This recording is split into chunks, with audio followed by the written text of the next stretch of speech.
Well, hopefully it's not going to be long, a couple more weeks, and we're going to have our second wonderful U.S. Senator. And let's give a warm welcome to Senator-elect Al Franken.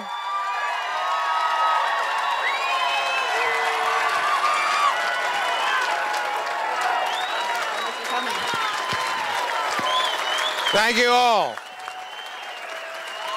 Thank you all.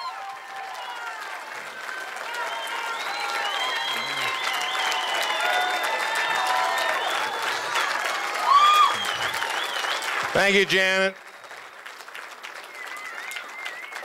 Thank you, Janet, for Air America here, or whatever you call it. The voice of Minnesota. You know, as soon as we started Air America, boom, Janet was there. Thank you.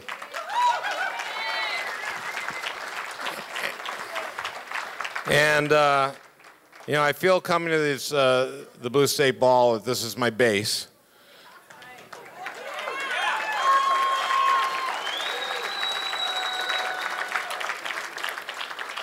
And very proud of what we did with progressive radio. And very proud of the people that, like Rachel Maddow, who have gone on to such great things. And we've really established a foothold. We really have. And the other side is really floundering. They don't know what to do. Russia's now, I want them to fail. It's pretty amazing, huh? Showing their stripes. And don't they show their stripes? First of all, I want to say something about Amy. Amy really taught me how to run for the Senate. In the '06 cycle, I must have done about 50 or 60 bean feeds and burger bashes and spaghetti dinners around the state. And everywhere I went, out of the 60, say, Amy was at 40. And if Amy wasn't there, then her husband John was there. And if John wasn't there, her dad Jim was there. And if none of them were there, I kind of wondered, why am I here? There must be something wrong with this. Must be something wrong with this one. And when I started, and it's almost 2 years ago now, and we on the Franken campaign believe that the third year of our campaign will be the best ever.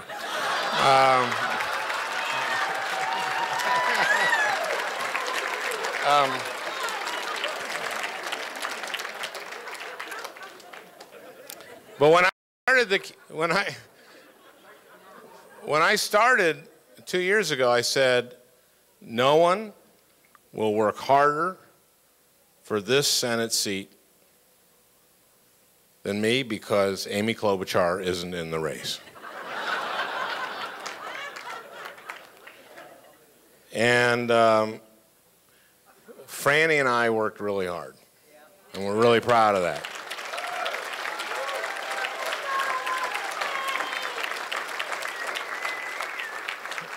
And Franny was amazing, has been amazing this whole time. And you know, when I first started, I called all our friends. I said, Franny and I are running for the Senate, and if we win, I get to be the senator. And at a certain point during the race, I had a lot of people coming up to me and saying, like, God, I love Franny. So I finally had to put in my speech for a while, and then it got cycled out after everyone had heard it, was that it's fine to like Franny more than me, but you don't have to tell me. I'm the candidate, and, well, thank you.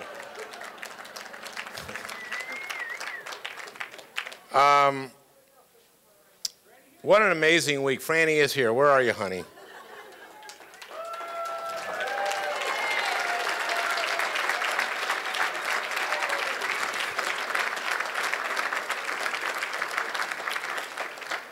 We were in Washington last week, an unbelievably inspiring inauguration to look around and see folks as far as the eye can see. You could not see the end of people. There were people from the Capitol, where Barack Obama was sworn in, all the way to the Lincoln Memorial, where 45 years ago, Martin Luther King gave his I Have a Dream speech. This has never happened before. It was just awe-inspiring. And the president said something that spoke to me. He quoted the Bible and said, "It's time to give up childish things," I think.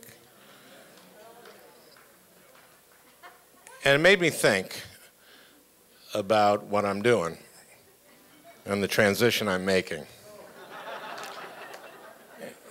And there will be some that argue that what I did was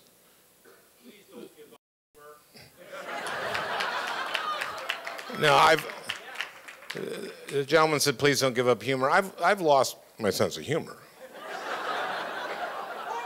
That happened in the, I'm sorry. It's all over. I'm just going to have to, you know, get universal health care and not be funny.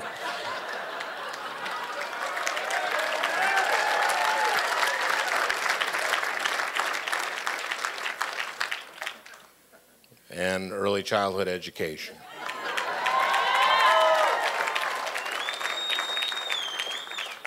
And an electric grid so that we can use renewable energy from all over the country.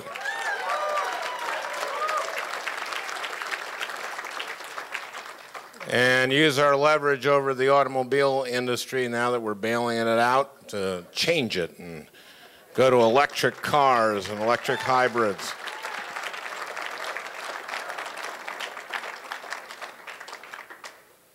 This is what the president was talking about. And I got to tell you, I can't wait to get there.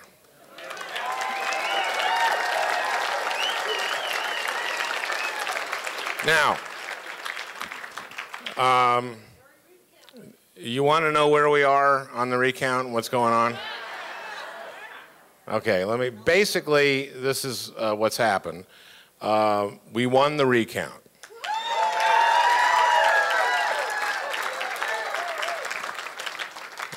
We are the opposite of Florida. We hand counted every vote.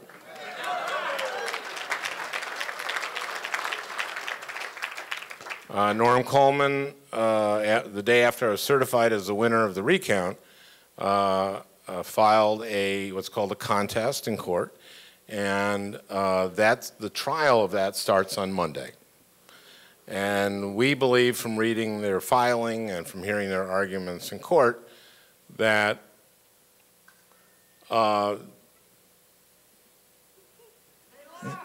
that we're going to win. I don't want to commit any news here. We feel very confident. We feel very confident that I got more votes than Norm Coleman.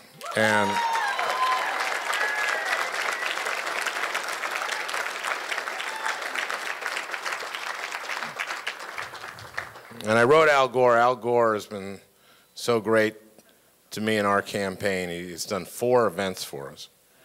And he's done a couple events since the election. And the day I won the recount, I wrote him, I said, looks like I won. I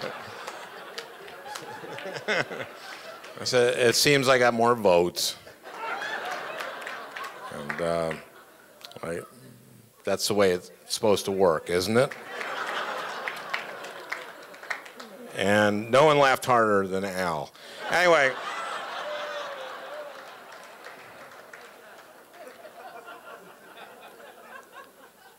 The country is changing.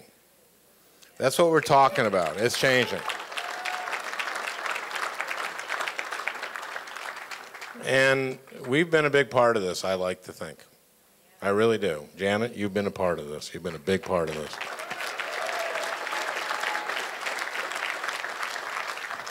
And, you know, when I was researching the book, a little thing called Lies and Lying Liars Who Tell Them, a fair and balanced look at the right.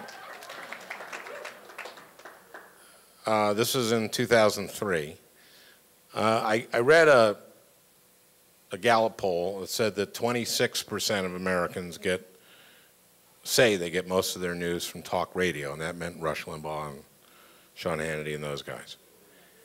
And that's when I decided that we cannot cede this ground to them. And we have established this foothold, and we're winning the battle of ideas. And I mean, George W. Bush, as Chris Rock said, was so bad that he made it very hard for a white guy to run for president.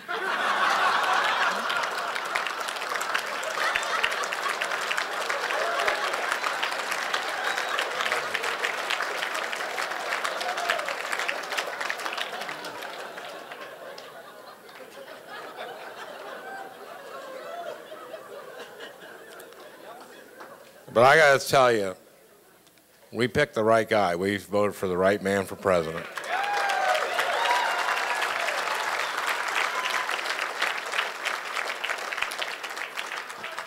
And I like to think that we voted for the right guy for the U.S. Senate from Minnesota. Thank you.